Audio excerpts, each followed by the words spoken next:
और गणेश जी की कहानी। दोस्तों शुरू करते हैं। यह एक धार्मिक कथा है। धन के देवता कुबेर तीनों लोकों में सबसे अमीर थे। एक दिन उनके मन में विचार आया कि उनके पास इतनी संपत्ति है, लेकिन देवलोक में कम ही लोगों को इसकी जानकारी है। इसीलिए उन्होंने अपने धन का प्रदर्शन करने के विचार से एक भव्य भोज का आयोजन करने की बात सोची।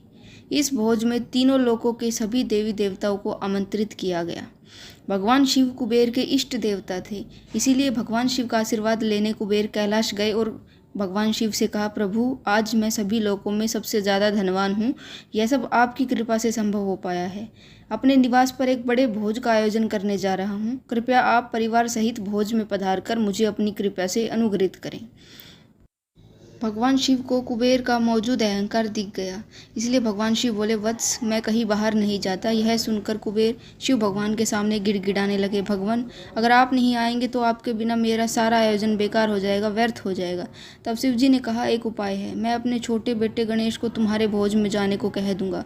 कुबेर संतुष्ट होकर लौट आए। नियत समय पर कुबेर ने अपने निवास में भव्य भोज का आयोजन कराया।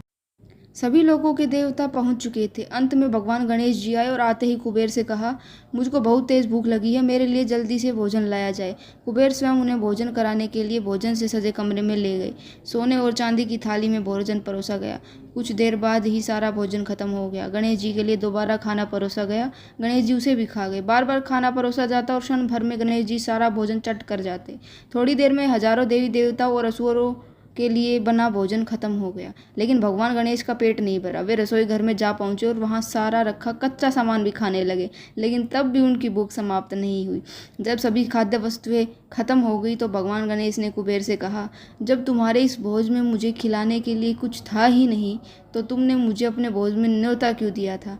भगवान गणेश की बात सुनकर कुबेर का अहंकार चूर चूर हो गया। इस कहानी से हमें यह शिक्षा मिलती है कि हम चाहे किसी मुकाम पर पहुंच जाएं दोस्तों, हमें कभी भी घमंड नहीं करना चाहिए, क्योंकि वह चूर चूर हो जाता है। कहानी पसंद आई हो तो चैनल को लाइक शेयर सब्सक्राइब करना ना भूलें। जय हिंद, जय भारत।